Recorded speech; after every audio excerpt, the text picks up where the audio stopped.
اللہ پاک نے حکم دیا موسیٰ علیہ السلام کو کہ آپ ارض مقدس کے اندر داخل ہوں، فلسطین کے اندر، اور وہاں پہ جو ظالم اور جابر حکمران ہیں ان کی حکومت آپ ختم کریں۔ جب حکم ہوا موسیٰ علیہ السلام کو تو آپ نے سب سے پہلے اپنے بنی اسرائیل میں سے 10 معتبر اور 10 خاص مردوں کو بھیجا ارض مقدس کی طرف فلسطین میں قوم عمالقہ کے پاس، کہ ان کے جا کے حالات و واقعات معلوم کریں کہ وہ کیسی قوم ہے، ساری جاسوسی کر کے آئے۔ یہ 10 افراد جب ارض مقدس میں گئے قوم عمالقہ کے پاس، تو ایک روایت کے اندر آتا ہے جب یہ وہاں پہ پہنچے تو ایک باغ تھا پھلوں کا، کہ اس کے اندر داخل ہوئے تو وہاں پہ باغ کا مالک بھی تھا اتفاق سے، وہ پھل توڑ رہا تھا اور اپنی گٹھڑیوں کے اندر اپنے کپڑوں کے اندر وہ پھل باندھ رہا تھا۔ انہوں نے اس باغ کے مالک نے قوم عمالقہ کے فرد نے جب ان 10 افراد کو دیکھا، وہ اتنے طاقتور آدمی تھے، اندازہ کریں انہوں نے اکیلے نے ان 10 افراد کو اپنی گٹھڑی جو پھل باندھ رہا تھا اس کے اندر ان کو بھی باندھ لیا، اور ان کو باندھ کے وہ اٹھا کے اپنے بادشاہ کے پاس لے جاتا ہے،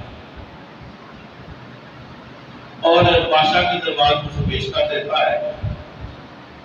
تو بادشاہ اسے جا کے کہتا ہے، ابھی پتہ بتاتے ہیں کہ کہاں سے آئے ہو، کہتے ہیں بنی اسرائیل کے 10 افراد ہیں، ہمیں موسیٰ علیہ السلام نے بھیجا ہے۔ تو وہ پھر بادشاہ کہتا ہے کہ یہ ہماری قوت اور طاقت کا اندازہ تم نے دیکھ لیا ہے کہ ہم نے تو تمہیں اپنے پھلوں کے اندر باندھنے والی گٹھڑیوں کے اندر اٹھا لیا ہے، یہ ہماری طاقت کا قوت کا علم ہے۔ اور پھر انہیں چھوڑ دیا گیا تاکہ جا کے یہ اپنی قوم کو بتائیں۔ بنی اسرائیل تو پہلے ڈر بھوک تھے، ان کے چند ایک افراد کو نکال کے جب سے دنیا بنی ہے اس وقت سے لے کے آج تک اور قیامت تک، اب تو قرآن کی آیت بھی ہے، جو قوم بھی جہاد سے بھاگے گی انہیں ذلت اور رسوائی کے ساتھ کوئی چیز حاصل ہونے والے نہیں۔ آج ہم جہاد سے من حیث القوم بھاگ رہے ہیں اور ہیلے بہانے بناتے ہیں، یہ ہو جائے گا، وہ ہو جائے گا، اس طرح ہو جائے گا، اس لیے ذلت اور رسوائی کا شکار ہے۔ حضور کی زندگی کا مطالعہ کریں، صحابہ کی زندگی کا مطالعہ کریں، کلمہ حق کو بلند کرنے کے لیے، اسلام کو پھیلانے کے لیے وہ جہاد کرتے تھے، اور پہ در پہ پھر ملک کے ملک فتح ہوتے تھے، عزتیں ملتی تھی، مال غنیمت آتا تھا۔ تو بہرحال بنی اسرائیل کو آگے جب بھوک تھے، آج جا کے بتاؤ ہماری طاقت کا، انہوں نے آ کے سب سے پہلے موسیٰ علیہ السلام کو بتایا۔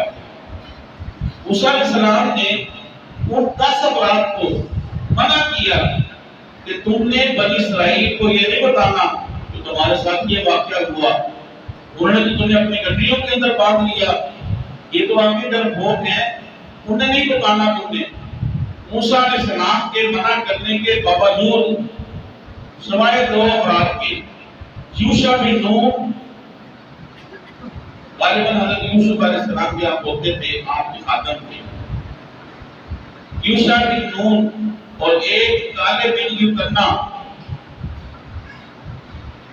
یہ جو تھے 2 افراد، ان کے علاوہ باقی 8 افراد نے موسیٰ علیہ السلام کی بات نہیں مانی، ان 2 نے مانی۔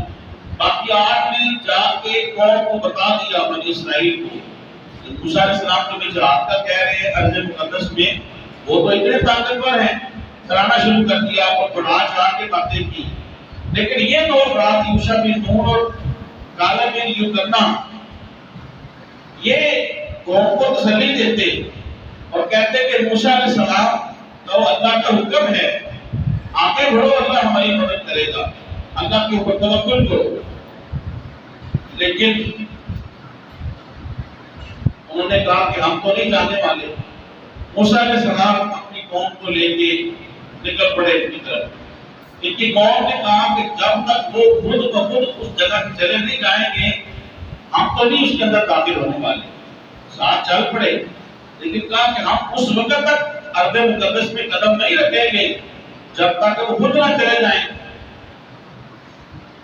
حضرت موسیٰ علیہ السلام جب چلے تو ادھر قوم عمالقہ کو خبر ہو گئی کہ موسیٰ علیہ السلام تو چل پڑے ہیں. انہیں پتا تھا کہ موسیٰ علیہ السلام جب بنی اسرائیل کو لے کے مصر سے نکلے تھے تو اللہ نے ان کے لیے دریا کو دو لفظ کر دیا تھا. دریا کے اندر راستے بن گئے تھے اور یہ سلامتی کے ساتھ نکل گئے تھے. اور فرعون جیسا طاقتور آدمی جو تھا اس کی قوم ظالم وہ ڈوب کے غرق ہو گئی تھی. انہوں نے سارا انہیں یہ پتا تھا اس لیے وہ ادھر سے ڈال گئے. انہوں نے جب یہ سنا کہ موسیٰ علیہ السلام آ رہے ہیں اب ان کے پاس ایک آدمی تھا جو بڑا ہی مستجاب الدعوات تھا نیک آدمی تھا بلعم بن عورا. یہ بڑا مستجاب الدعوات جو بھی دعا کرتا اللہ سے قبول فرما لیتا تھا. تو قوم عمالقہ کے افراد ان کے پاس پہنچ گئے کہ موسیٰ علیہ السلام ہمارے ساتھ جنگ کرنے کے لیے آ رہے ہیں آپ ان کے لیے بددعا کریں. بلعم بن عورا نے کہا کہ میں پہلے استخارہ کروں گا. چنانچہ بلعم بن عورا نے جو قوم عمالقہ کا مستجاب الدعوات اور نیک آدمی تھا انہیں استخارہ کیا. استخارے کے اندر منع ہوا کہ موسیٰ ہمارے مقرب بندے ہیں ان کے خلاف ہرگز بددعا نہ کرنا.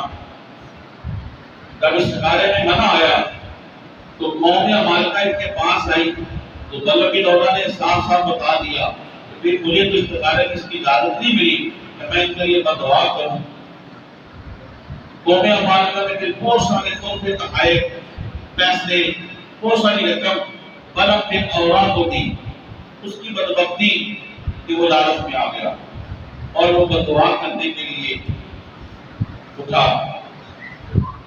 ایک دو مرتبہ اسے رکاوٹ بھی ہوئی وہ گرا لیکن پھر وہ باز نہ آیا. اور پھر اس نے موسیٰ علیہ السلام کے لیے جب بددعا کے لیے ہاتھ اٹھائے اور وہ اپنی زبان کھولتا تو بجائے اس کے کہ وہ یہ کہتا کہ موسیٰ علیہ السلام اور بنی اسرائیل فنا اور غرق ہو جائیں اس کی زبان سے یہ نکلتا کہ قوم عمالقہ کے افراد یہ غرق ہو جائیں. اس نے کہا یہ کیا کر رہے ہو؟ بلعم بن عورا نے کہا مجھے تو یہ اپنی زبان پہ قابو حاصل نہیں. میں بددعا تو اس کے لیے کرتا ہوں موسیٰ علیہ السلام کے لیے لیکن بددعا تمہارے حق میں نکلتی ہے. اس کو پھر یہ سزا ملی. بلعم بن عورا کو اس کی زبان سینے تک جو ہے وہ لٹک گئی. اس نے کہا کہ اب ایک اور میں مشورہ دے دیتا ہوں وہ یہ کہ بنی اسرائیل کے جو لوگ لڑنے کے لیے آ رہے ہیں ان کے اندر تم زنا کو عام کر دو خواتین کو بھیجو وہ ضرور اس کے اندر بیٹھ جائیں گے اور پھر وہ کبھی بھی تم سے لڑ نہیں سکیں گے اور غالب نہیں آ سکیں گے. چنانچہ انہوں نے یہ ہیلا آزمایا اور بنی اسرائیل کی قوم کے اندر خواتین کو بھیج دیا تو بے دریغ جمع شروع ہو گیا. تو یہ ہیلے کے اندر وہ کامیاب ہو گئے. قوم عمالقہ کا حربہ یہ کامیاب ہوا. اب بے دریغ زنا اور بدکاری کی وجہ سے بنی اسرائیل کے جتنے افراد تھے ان کے اندر طاعون کی بیماری پھیل گئی. طاعون کی بیماری جب پھیلی تو کم و بیش 70,000 افراد بنی اسرائیل کے اس وجہ سے مر گئے. یہاں تک کہ ایک بھی زانی نہیں بچا. تو واجب الاحترام زنا شراب نوشی جوا یہ بہت بدقسمتی سے ایسے چیزیں ہیں جو من حیث القوم ہمارے اندر بڑی رائج ہو چکی ہے.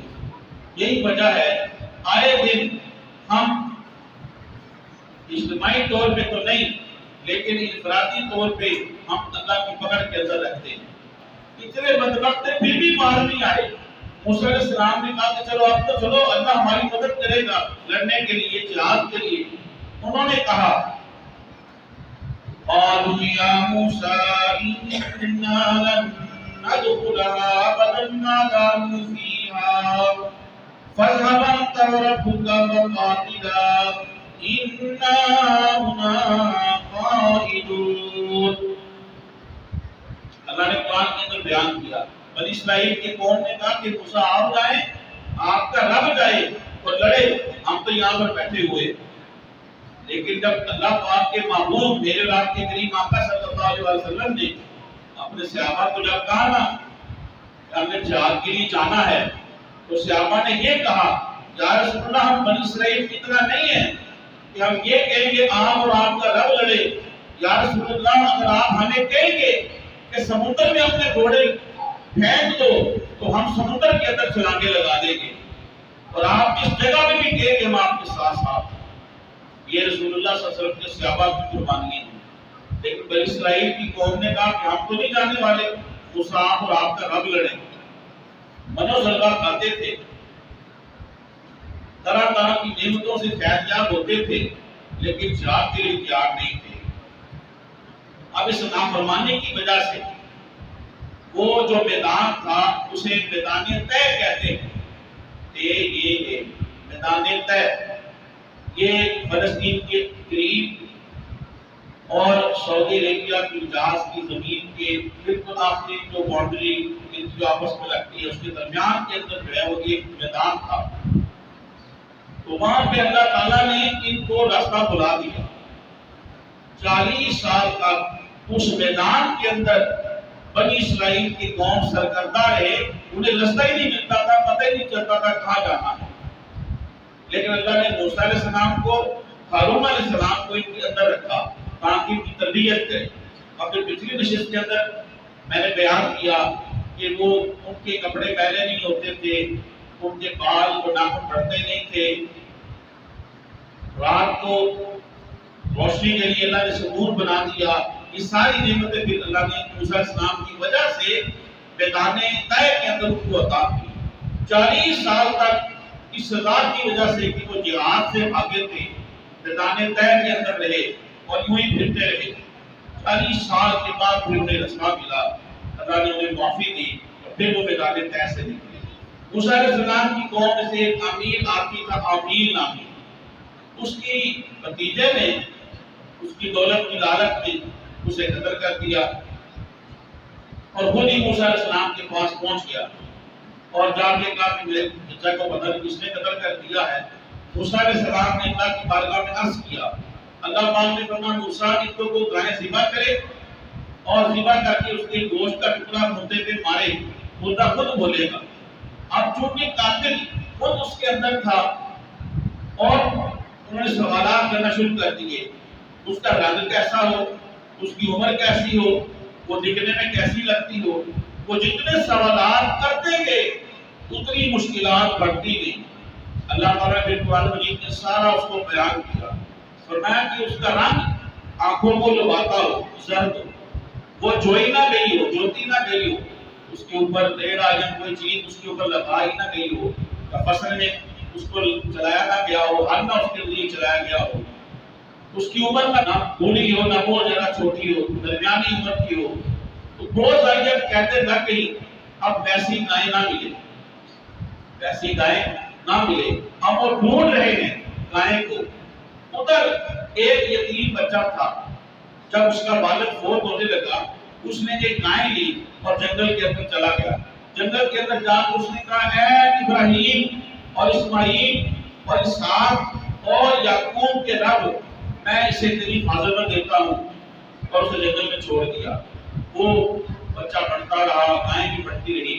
جب بچہ جوان ہوا تو والدہ نے کہا کہ اے میرے بیٹے، تمہارے والد نے گائیں تمہارے لیے چھوڑی تھی جنگل میں، جاؤ وہ لے آؤ، اب تمہارے کام آئے۔ بچے نے کہا کہ میں جنگلی گائیں کیسے ڈھونڈ سکتا ہوں؟ والدہ نے کہا جان یوں کہنا اے ابراہیم، اسماعیل اور اسحاق اور یعقوب کے رب کی وجہ سے میری فرما بردار ہو کے میرے پاس آ جا۔ چنانچہ وہ گائیں دوڑتی ہوئی اس بچے کے پاس آ گئی، نوجوان کے پاس آ گئی۔ اب وہ دیکھ کے اپنے گھر جانے لگا تو گائیں کو اللہ نے قدرت عطا کی۔ گائیں نے کہا کہ سفر زیادہ ہے، میرے اوپر سوار ہو جاؤ۔ تو بچے نے کہا کہ میں ہرگز تیرے اوپر سوار نہیں ہوں گا۔ تو پھر اس گائیں نے کہا یہ تو تیری آزمائش تھی، اگر تو میرے اوپر سوار ہو جاتا تو تیرے سے میں بھاگ جاتی اور برکت جو ہے وہ ختم ہو جاتی۔ پھر شیطان انسانی شکل میں آیا اور اس نے آ کے کہا کہ میرے بہت زیادہ گائیں تھی، جانور تھے، میں ان سے دور ہو گیا ہوں، میرے پیٹ میں بیماری ہے، تو مجھے اس طرح کرو اس گائے پہ سوار ہونے دو تاکہ میں اپنے گھر پہنچ جاؤں۔ وہ نوجوان نہیں مانا، کہا کہ مجھے کرایہ لے لو۔ جب اصرار بڑھنے لگا تو پھر بچے نوجوان نے کہا اے ابراہیم، اسماعیل، اسحاق اور یعقوب کے رب، مجھے اس آدمی سے نجات عطا کر۔ جب یہ کہا تو وہ شیطان جانور کی شکل میں وہاں سے بھاگ گیا۔ چنانچہ گھر آیا نوجوان، اپنی والدہ کی سارا واقعہ بتایا تو والدہ نے کہا کہ بچے یہ شیطان تھا جو ہم سے اس برکت والی چیز کو جو ہے وہ کھونا چاہتا تھا۔ والدہ نے کہا اپنے بچے کو ہمیں چاہیے کہ اس کو فروخت کر دیں کیونکہ اب اس کی ہم تعلیم نہیں کر سکے۔ والدہ نے کہا کہ اسے فروخت کراؤ لیکن سودا کرنے سے پہلے میری اجازت کے بغیر اسے فروخت نہ کرنا۔ پھر وہ گائے لے کے چلا گیا۔ فرشتہ ایک سانجے شکل میں آیا اور آپ کے کام کے اسے مجھے 3 دینار میں فروخت کر دو۔ تو کہا کہ میں اپنے والدہ سے پوچھ کے بتاؤں گا۔ فرشتے نے کہا کہ میں تمہیں دگنی قیمت دینے کے لیے تیار ہوں، نہیں فروخت کر دو۔ تو نوجوان نے کہا میں جب تک اپنی والدہ سے پوچھ نہ لوں میں اس وقت تک سودا جو ہے وہ بچور نہیں کروں گا، فروخت نہیں کروں گا۔ پھر فرشتے نے حقیقت حال کو بتا دیا، کہا کہ میں تو فرشتہ ہوں، میں تمہارا امتحان لینے کے لیے آیا ہوں، تم اس میں کامیاب ہوئے، والدہ کی تم نے فرما برداری کی، اب میں تجھے بتاتا ہوں کہ اس گائے کو بنی اسرائیل کے لوگ ڈھونڈ رہے ہیں، تم اس وقت تک فروخت نہ کرنا جب تک اس کے وزن کے برابر اس کی کھال کے اندر وہ سونا نہ بھر کے دے، اس وقت تک تم اسے فروخت نہ کرنا۔ اب ایک تفسیر کے اندر میں نے یہ بھی پڑھا تھا، تفسیر بیضاوی کے اندر، کہ یہ بچہ جو تھا اپنی والدہ کا بھی بڑا قابل فرمان تھا اور اپنے والد کا بھی بڑا فرمانبردار تھا۔ وہ ایک پورا واقعہ ہے، ہمارا والدین کے ادب کی وجہ سے اسے یہ انعام ملا۔ وہ گھر آ گیا، والدہ نے کہا، اس نے بالکل ٹھیک کہا۔ چنانچہ بنی اسرائیل کے لوگ ڈھونڈتے ڈھونڈتے اس کے گھر آ گئے، یوں سودا طے ہوا، اس کے برابر گائے کے برابر جو ہے وہ سونا دیا گیا اور حضرت موسیٰ علیہ السلام کو ضامن بنایا گیا، اور پھر بنی اسرائیل نے اس گائے کو خریدا اور گائے کو ذبح کر کے اس کے گوشت کا ٹکڑا مقتول کے اوپر مارا گیا، امیر کے اوپر، تو وہ زندہ ہوا اور اس نے ان کے کہا کہ مجھے تو میرے بھتیجے نے قتل کیا ہے۔ موسیٰ علیہ السلام آپ قوم کو خطاب کر رہے تھے، بڑی علم کی باتیں بتا رہے تھے۔ مجمع میں سے ایک شخص نے اٹھ کے کہا اے موسیٰ، کیا تم سے بڑھ کے بھی کوئی علم رکھنے والا ہے؟ موسیٰ علیہ السلام نے کہا کہ اس وقت دنیا میں مجھ سے بڑھ کے کوئی علم والا نہیں۔ آپ نے اس لیے کہا، وجہ بھی یہ تھی کہ اگر آپ یہ کہہ رہے تھے کہ مجھ سے بڑھ کے علم والا ہے تو لوگ پھر موسیٰ علیہ السلام کو چھوڑ کے کہتے کہ وہ اس کی بات سنیں گے، حالانکہ آپ تو پیغمبر تھے، اس لیے آپ نے ہیلا کیا۔ تو بہرحال آپ نے کہا کہ مجھ سے زیادہ علم والا کوئی نہیں۔ اللہ نے فوراً پیغام بھیج دیا، فرمایا کہ موسیٰ تجھ سے بھی زیادہ ایک علم رکھنے والا ہے، اس کا نام حضرت خضر ہے۔ تو موسیٰ علیہ السلام نے جب یہ سنا کہ مجھ سے زیادہ بھی ایک اہل علم ہے، فرمایا کہ میں اس کی ضرور زیارت کروں گا، علم کی بڑی برکت ہے۔ علم کی وجہ سے، علم ایک ایسی چیز ہے جس کی وجہ سے اللہ تعالیٰ نے سارے فرشتوں کو کہا کہ آدم کو سجدہ کرو۔ موسیٰ علیہ السلام کو اللہ تعالیٰ نے فرمایا اے موسیٰ، میں تجھے ایک نشانی ضرور بتا دیتا ہوں۔ نشانی یہ ہے کہ جہاں پہ مجمع البحرین، جہاں پہ یہ مقام آئے گا کہ 2 سمندر ملتے ہوں گے، وہاں پہ تمہیں وہ اہل علم خضر علیہ السلام مل جائیں گے۔ اب خضر علیہ السلام کون ہے؟ خضر علیہ السلام بعض کے نزدیک آپ نبی ہیں، بعض نے کہا کہ آپ نبی ہیں۔ تو بہرحال اگر نبی بھی ہو خضر علیہ السلام تو پھر بھی موسیٰ علیہ السلام افضل ہے، کیونکہ موسیٰ علیہ السلام 5 اولو العزم، عظمت والے 5 رسول ہیں، ان میں سے آپ کا نام آتا ہے۔ آپ نے مچھلی بھنی ہوئی رکھ لی اپنے پاس، یوشع بن نون کو ساتھ کیا اور آپ چل پڑے۔ 15ویں پارے کا آخری صفحہ اور 16ویں کا پہلا صفحہ اگر آپ مطالعہ کریں یہ سارا واقعہ اس کے اندر لکھا ہوگا قرآن مجید کے اندر۔ آپ چل پڑے، جب اس مقام پہ پہنچے مجمع البحرین تو آپ کی آنکھ لگی اور اس مقام سے آگے گزر گئے. اب اس مقام سے آگے گزر گئے تو آنکھ کھلی اور بھوک لگی. اس سے پہلے روایت کے اندر آتا ہے کہ موسیٰ علیہ السلام کو بھوک بھی نہیں لگی تھی اور تھکے بھی نہیں تھے. تو موسیٰ علیہ السلام نے کہا بڑی تھکاوٹ ہو گئی ہے, بھوک لگی ہے. تو جب دیکھا کہ مچھلی کہاں ہے تو مچھلی تو ٹفن میں تھی نہیں. جہاں پہ مجمع البحرین خضر علیہ السلام کی ملاقات ہونی تھی وہ بھنی ہوئی مچھلی, روسٹ مچھلی اللہ کی قدرت سے زندہ ہوئی اور دریا کے اندر چلی گئی. یہاں پہ علماء نے فرمایا کہ خضر علیہ السلام اللہ کے برگزیدہ بندے ہیں. جہاں پہ ان کی ملاقات ہونی تھی وہاں پہ روسٹ مچھلی زندہ ہو کے دریا کے اندر چلی گئی. علماء فرماتے ہیں پتہ چلا کہ جہاں پہ اللہ کا ولی ہوتا ہے وہاں پہ جانے سے مردہ دلوں کو زندگی ملتی. جیسے جہاں پہ خضر علیہ السلام نے ملنا تھا وہ روز بھنی ہوئی مچھلی زندہ ہو کے وہ دریا میں چلی گئی. مجمع البحرین میں قرآن اس کو بیان کیا, فرمایا کہ اسی طرح جہاں پہ اللہ کا ولی ہوتا ہے وہاں پہ اگر کوئی مردہ لے جاتا ہے, مردہ دل لے کے جاتا ہے, اللہ اس کے دل کو جلا بخشتا ہے, اس کے دل کو اللہ زندگی عطا کرتا ہے, روحانیت عطا کرتا ہے, اللہ کا نور عطا ہوتا ہے اسے. موسیٰ علیہ السلام واپس پلٹے. یوشع بن نون نے کہا حضور مجھے بھی یاد نہیں رہا لیکن اتنا مجھے ضرور یاد ہے جہاں پہ دو دریا ملتے تھے وہ مچھلی روسٹ ہوئی مچھلی زندہ ہوئی اللہ کی قدرت سے اس جگہ پہ چلی گئی. موسیٰ علیہ السلام نے کہا وہی تو بڑی منظر تھی. واپس آئے تو دیکھا وہاں پہ چادر لپیٹے ہوئے حضرت خضر علیہ السلام بیٹھے ہوئے. خضر علیہ السلام کو خضر علیہ السلام اس لیے کہتے ہیں کہ یہ جہاں پہ بھی بیٹھتے ہیں وہ بنجر زمین ہو اللہ اسے سرسبز و شاداب کر دیتا ہے. تو آپ کی ملاقات ہو گئی. خضر علیہ السلام کو آپ نے کہا کہ میں آپ کے ساتھ رہنا چاہتا ہوں. خضر علیہ السلام نے کہا کہ میرے کام ایسے ہیں آپ میرے ساتھ ٹھہر نہیں سکیں گے, رہ نہیں سکیں گے. آپ نے کہا یقین رکھیے میں آپ کے ساتھ رہوں گا. چل پڑے. تب چلے ایک کشتی کے اندر بیٹھے. کشتی بڑی خوبصورت تھی. روایت کے اندر آتا ہے وہ 10 بھائیوں کی کشتی تھی. 10 میں سے 5 بھائی معذور تھے اور 5 بھائی صحیح تھے. وہ 5 جو صحیح بھائی تھے اس کو کمائی کرتے اور پھر اپنے معذور بھائیوں کو کھلاتے تھے.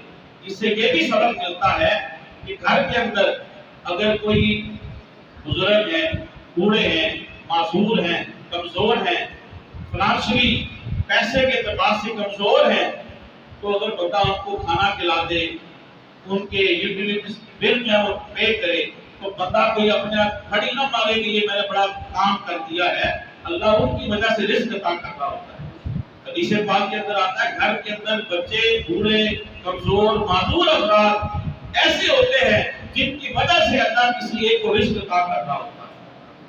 تو اس لیے ہمیں اپنے خاندان میں, اپنے گھروں میں جو کمزور افراد ہوتے ہیں یہاں اللہ نے فضل فرمایا ہوتا ہے کہ گھر کے خاندان کے فرد کو اللہ نے اگر ذریعہ بنا دیا ہے تو اللہ کا فضل سمجھ کے ان حضرات کی خدمت کرنی چاہیے, انہیں طرد نہیں کرنا چاہیے.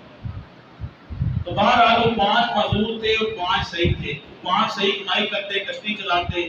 جب موسیٰ علیہ السلام, خضر علیہ السلام, یوشع بن نون بیٹھے, خضر علیہ السلام نے بیٹھتے ہی خضر علیہ السلام نے اچھا کشتی والوں نے آپ سے پیسے بھی لیے. انہوں نے خضر علیہ السلام کو پہچان لیا, آپ کو یہ تو اللہ کے ولی ہیں اور گزیدہ بندے ہیں, انہوں نے آپ سے پیسے نہیں لیے.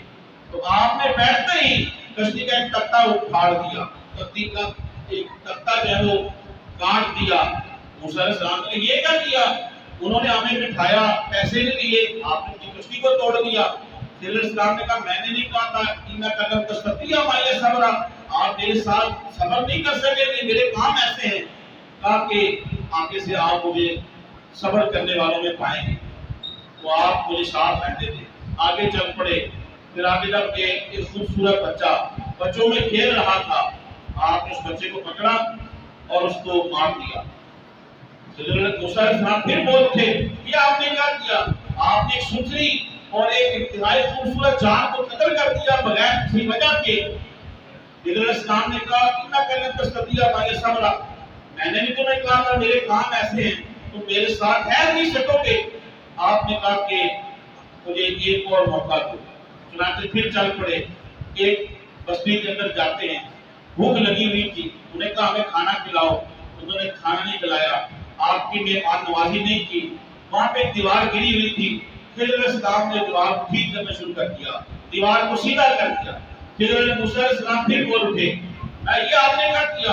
انہوں نے ہمارے ساتھ ایسا سلوک کیا، آپ نے ان کی دیوار کو سیدھا کر دیا۔ خضر علیہ السلام نے کہا کہ آپ کے اور میرے درمیان جدائی ہے۔ میں نے کہا کہ میرے کام ایسے ہیں کہ آپ ٹھہر نہیں سکیں گے، یہ اللہ کا نظام قدرت ہے۔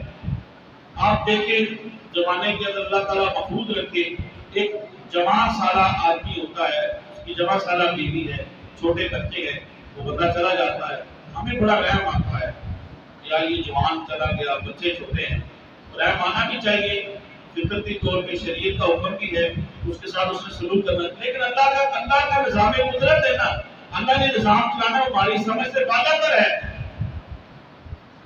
تو خضر علیہ السلام نے کہا کہ اب میرے اور آپ کے درمیان جدائی ہے۔ تو موسیٰ علیہ السلام نے کہا جانے سے پہلے یہ تو بتا دے یہ سارے کام آپ نے کیوں کیے؟ خضر علیہ السلام نے کہا کہ جو میں نے سب سے پہلے کشتی کا تختہ الٹا ہے، تختہ توڑا ہے، اسے عیب والا بنا دیا ہے۔ فرمایا کہ ایک دریا کے دوسرے کنارے ایک ظالم بادشاہ ہے، اسے جو کشتی پسند آتی ہے وہ اسے غصب کر لیتا ہے، وہ چھین لیتا ہے، اور جو عیب دار ہوتی ہے چھوڑ دیتا ہے، جو عیب والی ہوتی ہے وہ اسے چھوڑ دیتا ہے۔ تو میں نے اسے داغدار کر دیا ہے تاکہ وہ جب اسے دیکھے گا اس کے اندر داغ لگا ہوا ہے اس کو چھوڑ دے گا۔ تو یہ اس لیے میں نے کیا۔ اب الحمدللہ اس کی یہ تو ظاہری تفسیر ہے نا، میں نے اس کی روحانی تفسیر بھی پڑھی ہوئی ہے۔ روحانی تفسیر یہ ہے کہ صوفیاء کہتے ہیں کہ جس طرح یہ کشتی توڑی، اس کو عیب دار کر دیا اور وہ بادشاہ ظالم اسے چھوڑ دے گا، صوفیاء اس کی روحانی تعبیر یہ بتاتے ہیں کہ بندے تیرا جو جسم ہے جسے تو نے مختلف قسم کی زینتیں دے کے سجا کے رکھا ہوا ہے، یہ بھی شیطان پکڑ لے گا، اسے عبادت کے ساتھ، روزوں کے ساتھ، نماز کے ساتھ، ریاضت کے ساتھ اس کو دار کر دے تاکہ شیطان تجھ سے بھاگ جائے۔ جس طرح پھٹی ہوئی ٹوٹی ہوئی کشتی کو وہ ظالم بادشاہ چھوڑ دیتا ہے، اسی لیے جو جبین جس کے اوپر سجدے کے نشان ہو، جس نفس کے کو روزوں میں اور عبادت میں جلا ڈالا ہو، کمزور کر دیا ہو، شیطان کہتا ہے یہ میرے کام کا نہیں، یہ تو نمازی ہے، یہ روزے دار ہے، یہ زکات دینے والا ہے، یہ عاجزی کرنے والا ہے، رب کا فرما بردار ہے، یہ بندہ میرے کام کا نہیں ہے۔ قرآن کے اندر بھی ہے فَبِعِزَّتِكَ لَأُغْوِيَنَّهُمْ أَجْمَعِينَ، شیطان نے کہا میں تجھے تیرے بندوں کو ضرور پر ضرور بہکاؤں گا۔ اللہ نے کہا اِلَّا عِبَادَكَ مِنْهُمُ الْمُخْلَصِينَ، لیکن جو میرے مخلص بندے ہیں وہ تیرے ہاتھ نہیں لگنے والے، جو میرے مخلص بندے ہیں وہ تیرے ہاتھ نہیں لگنے والے، ان کو میں نے بچا لینا ہے۔ تو بہرحال دوسرا پھر موسیٰ علیہ السلام خضر علیہ السلام نے کہا کہ جو بچہ میں نے قتل کیا اس کے والدین بڑے نیک ہیں، اللہ کے فرما بردار ہیں، ان کو اپنے بچے سے بڑی محبت ہے، لیکن اس بچے کے پیشانی کے اوپر لکھا ہوا ہے یہ اگلی بدبخت ہے، یہ اللہ کا نافرمان ہے، اس بچے کی وجہ سے اس کے والدین بھی بھٹک جائیں گے۔ تو اللہ نے کہا کہ اسے مار دیا جائے تاکہ اس کے بدلے میں اللہ اسے زیادہ اچھا عطا کر دے۔ روایت کے اندر آتا ہے کہ اللہ نے اس کے بدلے میں ایک سالے بیٹی عطا کی۔ ایک روایت کے اندر آتا ہے کہ اس بیٹی سے اللہ پاک نے پھر نبی پیدا کی، اس بچی سے پھر نبی پیدا ہوئے، اللہ نے اس کا نعم البدل عطا کیا۔ پھر خضر علیہ السلام نے کہا تیسرا وہ جو دیوار میں نے سیدھا کی ہے، فرمایا وَأَمَّا الْجِدَارُ فَكَانَ لِغُلَامَيْنِ يَتِيمَيْنِ فِي الْمَدِينَةِ وَكَانَ تَحْتَهُ كَنزٌ لَهُمَا وَكَانَ أَبُوهُمَا صَالِحًا۔ یہ جدار، یہ دیوار، یہ دو یتیم بچوں کی ہے، اس کے نیچے سونا اور چاندی ہے، خزانہ ہے۔ اس کے باپ نے کہا کہ میں چھپا دیا ہے، تو جب یہ بڑے ہوں گے نکال کے اپنی ضرورت کو پورا کریں گے۔ تو دیوار گر گئی ہے، تھوڑی سی رہ گئی ہے، جب یہ بالکل ہٹ جائے گی سونا نظر آنا شروع ہو جائے گا، خزانہ تو بستی والے چلا لیں گے۔ تو میں نے اللہ کو خود سے سیدھا کر دیا، اس لیے میں نے اس کو سیدھا کیا۔ اب آخری بات وَكَانَ أَبُوهُمَا صَالِحًا، یہ خضر علیہ السلام کے ساتھ نیکی کیوں کی؟ وَكَانَ أَبُوهُمَا صَالِحًا، ان دونوں کا باپ نیک تھا، ان بچوں کا کیا تھا؟ باپ نیک تھا۔ میں نے تفسیر کے اندر پڑھا یہ ان کا حقیقی باپ نہیں تھا، بلکہ ان کے والد کا کئی پشتوں پیچھے نیک بندہ تھا ان کے باوجود میں، وہ نیک تھا اس اضافت کی وجہ سے، کیونکہ وہ باپ کا باپ ہی لگا نا، تو اس لیے باپ کا لفظ کہہ دیا ہے۔ تو وہ کئی پشتوں پیچھے جو نیک بندہ تھا، اس کی نیکی کی وجہ سے اللہ نے زمین کے اوپر ان کی اولاد کو یہ فائدہ دیا، اللہ ان کی خزانے کو ضائع نہیں ہوئے۔ تو نیکی کبھی ضائع نہیں جاتی، اور برائی بھی جو ہے وہ اپنا بدلہ دے کے جاتی ہے۔ لہٰذا جو بندہ بھی برا کام کرتا ہے وہ نہ صحیح، اس کی اولاد صحیح، وہ بھگتی ضرور ہے۔ یہ ایک سرکل ہے، جیسا کریں گے ویسا بھریں گے۔ منتائی کا وطوئی کا، جو کسی پہ ہنسے گا اس پہ ہنسا جائے گا، یہ ایک سرکل ہے۔ تو جیسے جیسے ہم کوئی چیز کسی کو دیتے ہیں، ستھری دیں گے ستھری ہمیں لوٹے گی، اگر بری دیں گے تو ہمیں بری لوٹے گی۔ تو ہم چیز کسی کو ڈیلیور کر رہے ہیں نا، جو بھی چیز ہے، نیکی ہے، کسی کے ساتھ اخلاق ہے، تو یہ ریٹرن ہمیں ہونا ہی ہونا ہے۔ اس لیے انسان کو اپنے اخلاق اچھے کرنے چاہیے۔